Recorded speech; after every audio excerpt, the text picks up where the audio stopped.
What's up to my friends on YouTube? Today I'm going to show you how to schedule a video for your YouTube channel.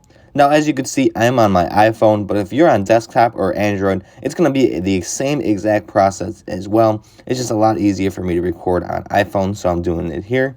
So what you're going to end up doing is once you're on the YouTube app or the YouTube website, you're going to end up going to the video that you want to make a schedule for. If you don't know how to do this, you could just go to your channel and then hit your videos and then scroll down until you see the video that you want to schedule for. I just chose a random private video here, and you're going to hit the three dots in the upper right hand corner of the video, and then about three options down on that menu, you're going to click edit. It's going to take you to this screen here, which you saw when you were first uploading the video, of course. And then the second option down there is going to be an option for set visibility. And it's going to come up with these four options here.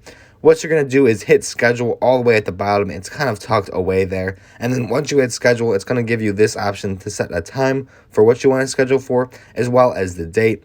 And then you could also check that little box at the bottom if you want to make it a premiere. What that does is it basically sets the notification for your video that it's going to be uploaded. So all your viewers can see the thumbnail and the title. They just can't actually click on the video. And it's going to be kind of like a live stream style premiere when you actually click that. If you've never seen it before, just look up premiere sample on YouTube and you'll be able to see exactly how your video is going to be presented if you click on that.